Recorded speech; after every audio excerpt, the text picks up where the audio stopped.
Tai Tai had always dreamt of getting married, but the day she married Bola, her happiness knew no limits. At 38, she had reached an age where most of her peers had already gotten married and started families. But now, her prayers had been answered.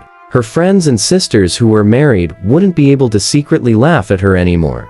Tai Tai was a stunning woman, wealthy, to say the least. However, her arrogance had always been a problem. Every man she dated soon grew tired of her attitude. They all said the same thing: she has a bad character. I can't marry a woman like this.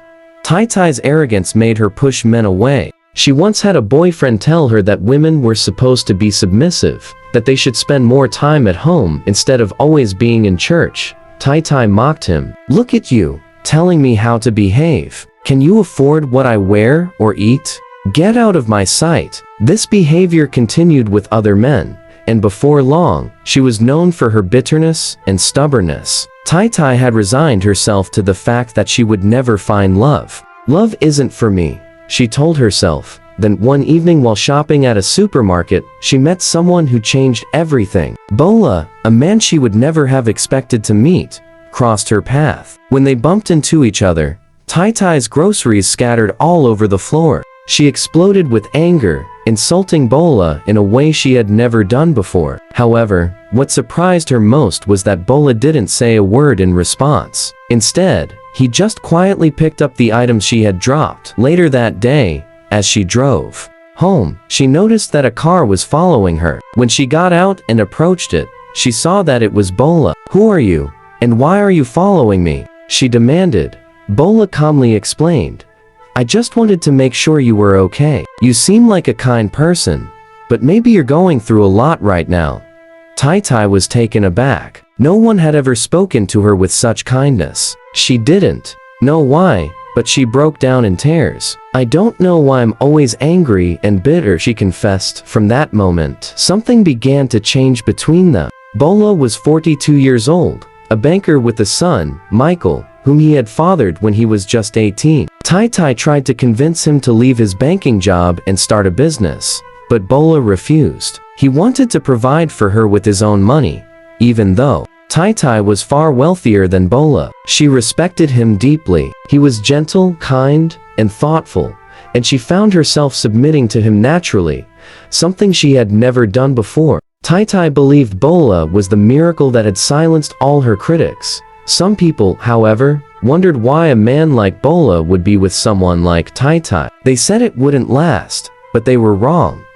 After their wedding, Tai Tai and Bola came back from their honeymoon in Paris, eager to settle into their new life. Tai Tai was determined to make their home a perfect place, and she immediately began instructing the household staff with strict rules about their duties. Bola is a quiet man, she explained, and he doesn't like much fuss. So I need you all to be extra attentive. Make sure his shoes are polished, his clothes are well ironed, and his favorite meals are ready when he comes home. I don't want to hear any excuses.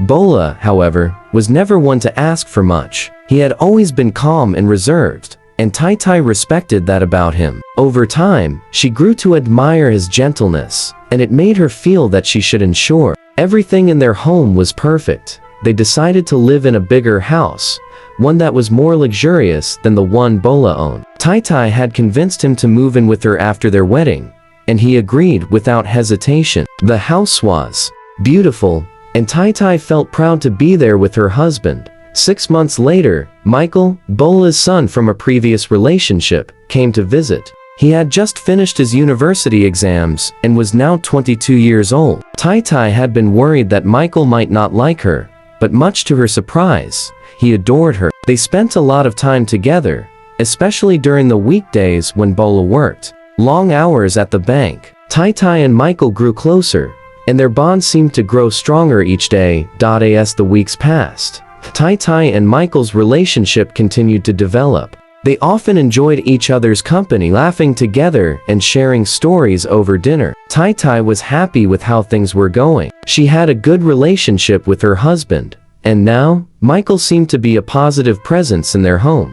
However, things began to change subtly. Tai Tai's friends started to voice concerns. They noticed how much time she was spending with Michael. Be careful with that boy, one of her friends said one day. "You don't want to get too close. He might start feeling something for you." Tai laughed off the warning. "Oh, he's like a little brother to me. We're just close. Nothing more." But her friends weren't the only ones noticing the growing bond. Tai herself couldn't ignore the connection she had with Michael. There was something different about him. Something that made her feel warm and understood. Still, she pushed those thoughts aside, telling herself that it was just the closeness of family. She had to keep her focus on her marriage and her son. Yet, despite her best efforts to ignore it, the feelings she had for Michael were growing stronger. One evening, she walked into his room to show him a funny video on her phone. When she entered, Michael had just finished showering and stood there, completely naked. Tai's eyes widened in shock. For a moment, neither of them said anything. Tai was frozen, her mouth slightly open in surprise. Michael quickly grabbed a towel and wrapped it around his waist. "Why are you standing there like that?" Tai stammered, her heart racing. "I was just getting dressed," Michael replied, his voice nervous. Tai quickly left the room, her thoughts jumbled. She couldn't shake the image of him from her mind. From that day on, her feelings for Michael began to shift in a way she couldn't control. She tried to convince herself that it was a mistake, that she wasn't attracted to him, but every time she saw him, she felt that same unsettling pull. Tai couldn't escape the feelings that had developed inside her. She had tried to ignore them, telling herself that she was simply overreacting. But it wasn't long before she realized that the attraction she felt for Michael wasn't something she could just dismiss. The guilt ate away at her, but she couldn't help it. One evening, after a quiet dinner, Tai found herself in Michael's room again. They were chatting, laughing about something funny, when Tai suddenly leaned in and kissed him on the lips. The moment their lips touched, Michael quickly pulled back, looking at her in shock. Tai, what are you doing?" he asked, his voice filled with confusion.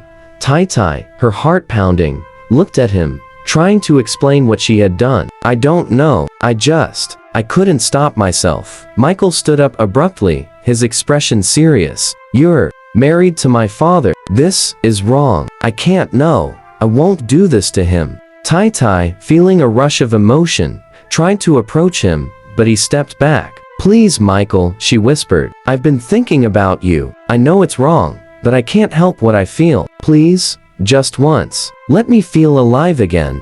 But Michael, looking deeply troubled, shook his head. "No, Tai, I can't. I love my father. I won't hurt him. I won't do this." He left the room without another word, leaving Tai standing there, her emotions torn apart. Over the next few days, their once innocent bond began to deteriorate. Tai's behavior became erratic, and Michael started avoiding her. Every time they crossed paths, there was an awkward tension in the air, and Tai could feel the distance growing between them.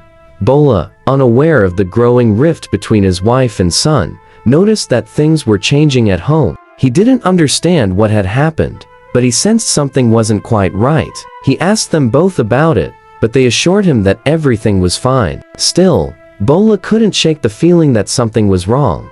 Tai, desperate to get Michael to return her affection, started begging him. She called him into her room one afternoon, but this time, her approach was different. She tried to seduce him, offering him something that had never been a part of their relationship before. She tried to bribe him with money, promising him 5 million naira if he would just give in.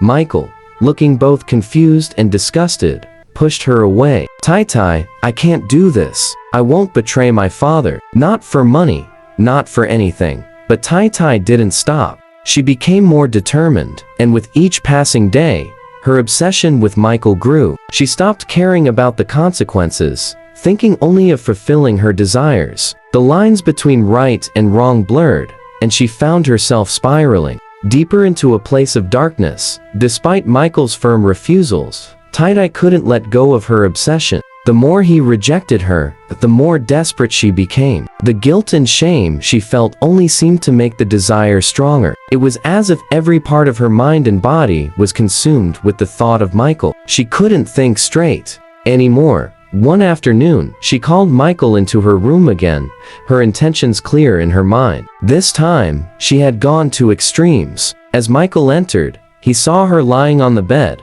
her body fully exposed. The room was dimly lit, and she looked at him with a seductive smile. "Please, Michael," she whispered, her voice low and inviting. "All I want is for you to be with me. I'll give you anything you want, money, anything. Just please, don't leave me." Michael stood frozen at the door, stunned by the sight before him. His mouth went dry, and he couldn't move. He had never imagined that Tai Tai would do something like this. But she was relentless. She continued speaking, trying to convince him. Her words now laced with manipulation. "Give you 5 million naira if you just do this for me," she said, her voice more insistent. "You don't have to love me, just do it once. We won't have to talk about it again. You'll have money, and I'll finally get what I need."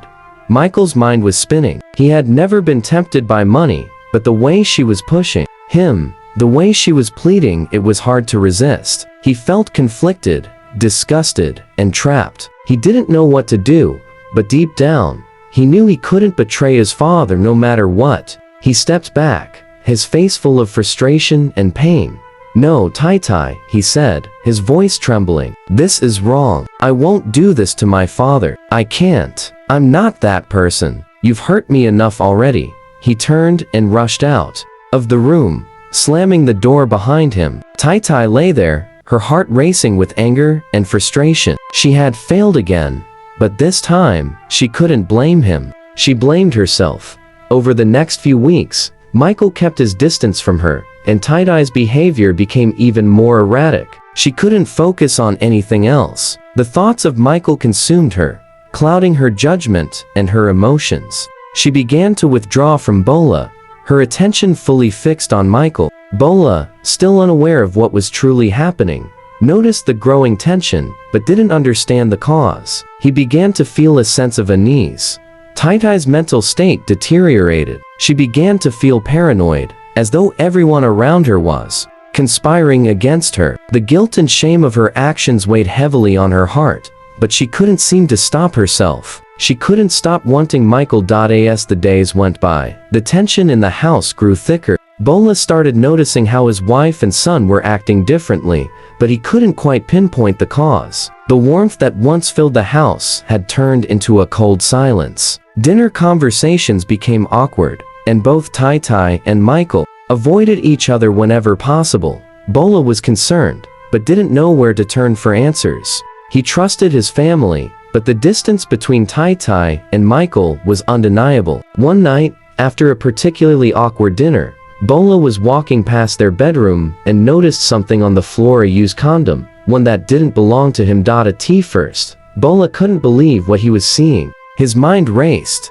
trying to make sense of it. He had always been careful, always protective, but he had never used a condom in his marriage with Tai Tai. He felt a cold shiver run down his spine as realization hit him. Something was going on, something he wasn't ready to face. His first instinct was to confront Tai Tai, but something stopped him. A voice inside him urged him to wait, to observe, and to gather more evidence before making any accusations. And so, he did. Over the following days, he installed a hidden camera in their home, secretly monitoring the interactions between his wife and son. What he saw shocked him to the core. Tai Tai and Michael's interactions were more than just awkward. They were intimate in ways that no mother and son should be. Bola watched in disbelief as the truth unfolded before him. His wife had crossed a line that he couldn't have imagined, a line that had shattered his trust and his family. The discovery crushed Bola. He felt betrayed by both the woman he loved and the son he had raised. His heart ached with a mix of anger, hurt, and sorrow. But rather than confronting them immediately, he chose to remain silent. He wanted to give them a chance to come clean, but deep down, he already knew the truth. Bola's silence wasn't an act of weakness, it was his way of processing what had happened. But the pain was too much for him to bear alone. One evening, when he couldn't hold back any longer, he called Tai Tai and Michael into the living room. The atmosphere was tense, and both of them knew something serious was about to unfold. Tai Tai, Michael, Bola said, his voice calm but filled with an underlying anger. I know what's been going on. I've seen the proof. Tai froze, her face turning pale. Michael too, like a deer caught in headlights. Neither of them spoke. For a long moment, Bola continued, his voice shaking. Now, how could you betray me like this? I thought I was the man of this house. I thought you loved me. Tai tried to speak, but the words stuck in her throat. She had no excuses. No explanations could undo what she had done. Michael, ashamed and devastated, stood by silently, unable to meet his father's eyes. Bola, Tai began, but Bola cut her off. I don't want to hear it. I can't even look at you right now. Tai-Tai's heart broke, but she knew she deserved his anger. She had crossed a line from which there was no return. She had betrayed not only her husband but her family, and now, there was no fixing it. Bola stood up, his body shaking with emotion. I loved you, Tai. I loved you with everything I had, but now I see the truth. Without saying another word, Bola turned and left the room. He couldn't stay another minute in the same house. As the woman who had shattered everything they had built together, the next few days felt like an eternity. Tai and Michael, now fully aware of the gravity of their actions, were left to deal with the consequences. The house, once full of life and laughter, now felt like a prison. Tai, devastated by her betrayal and the realization of what she had done, couldn't bring herself to leave the bedroom. Her mind was a whirlwind of guilt and regret. Michael, too, was deeply affected by the situation. He had never wanted any part of what had happened, and now, he was caught in the wreckage of his mother's actions. His relationship with Tai was irreparably damaged. He couldn't look at her the same way anymore.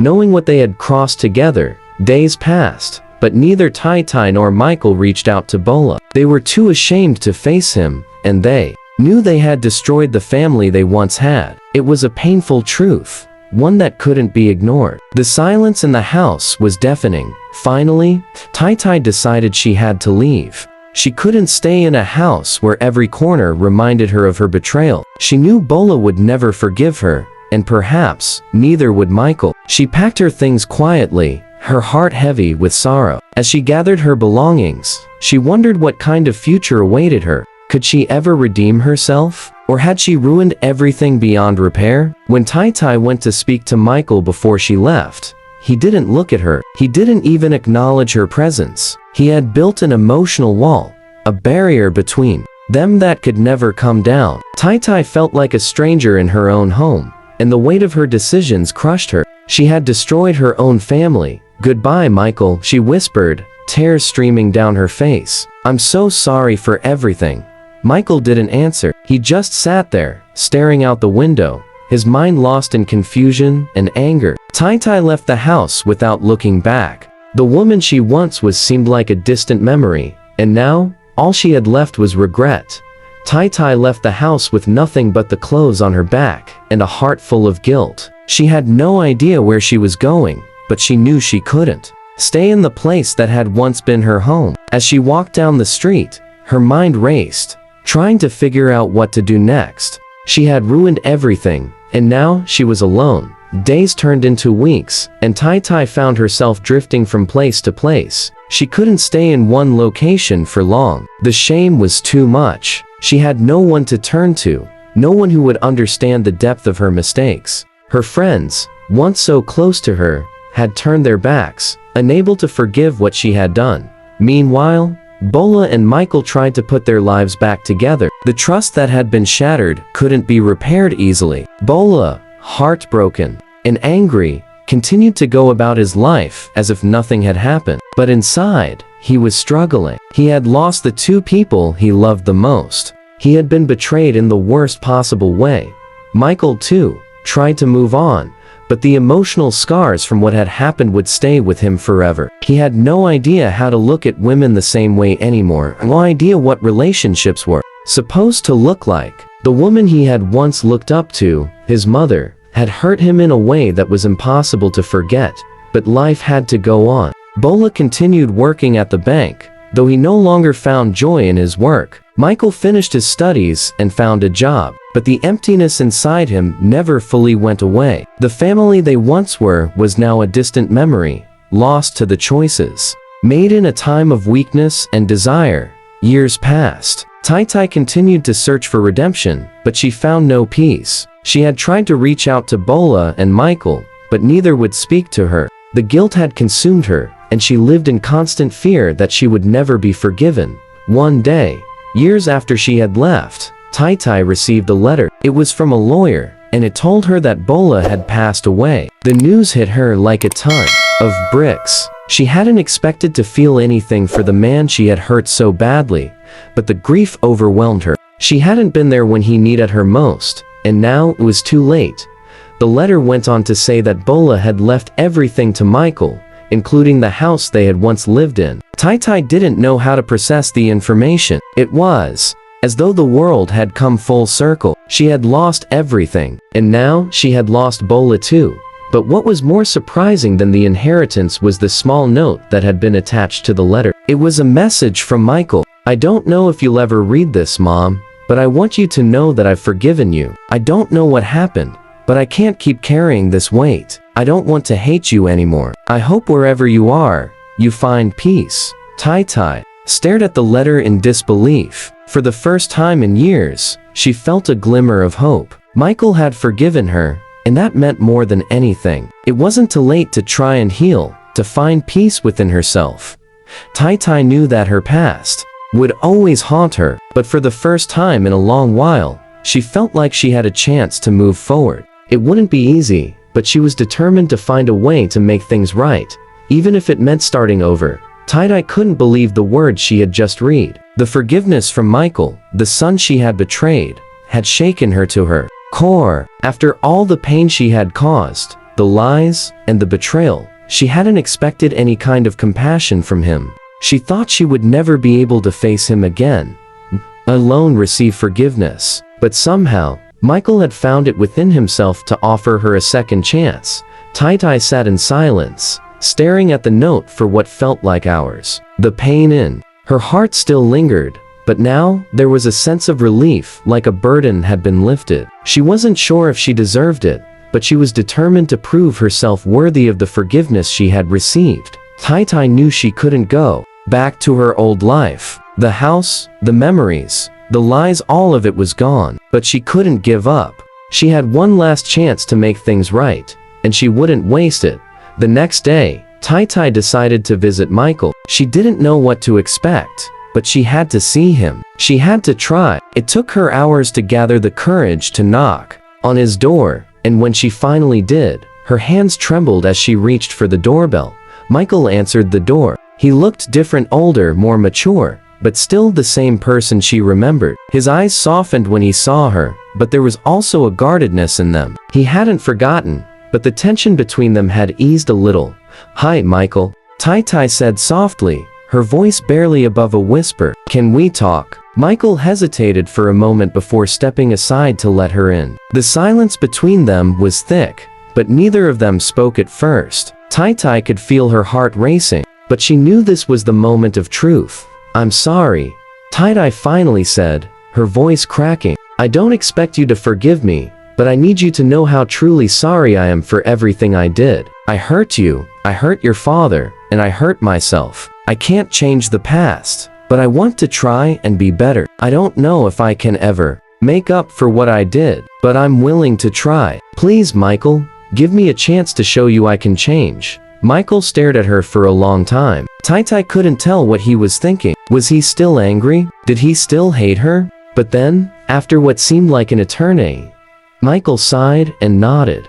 "You've hurt a lot of people, Mom," he said quietly, "but I can see that you're trying. I'm not saying everything is okay, and I don't know if it ever will be, but I'm willing to try to have a relationship with you again. We can start over, if that's what you want." Tai's heart swelled with gratitude, but she didn't know how to respond. She was afraid that her past mistakes would always be in the way of their relationship, but she knew she had to take the first step.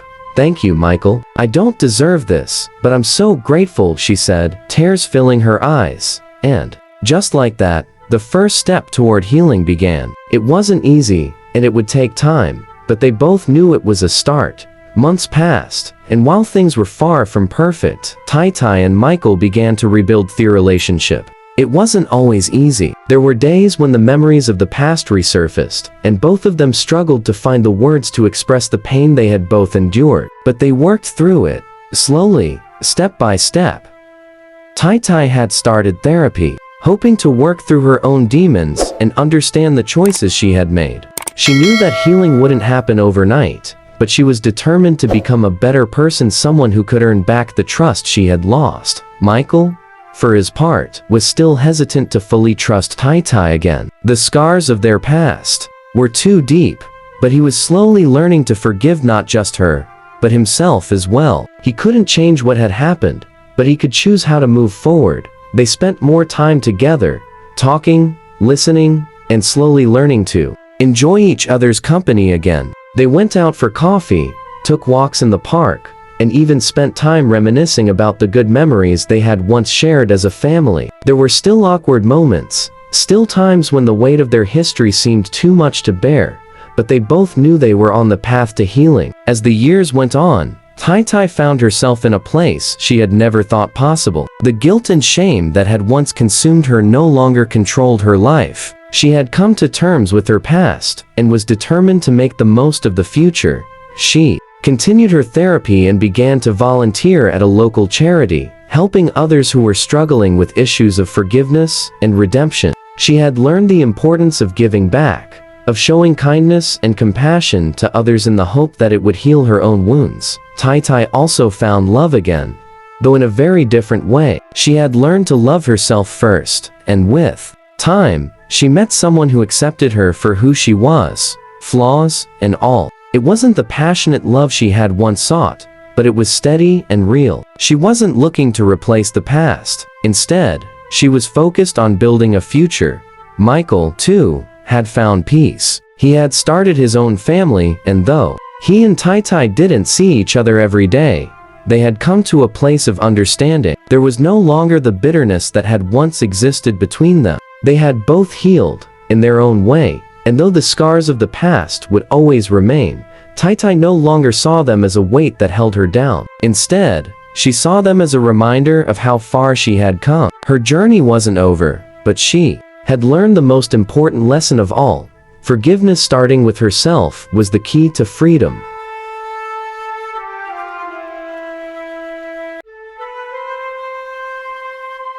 I hope you enjoyed this story. Thank you so much for watching to this very end. What are your thoughts on this story? Comment below. Don't forget to like, share, and subscribe to this channel for more. Thanks, and bye for now.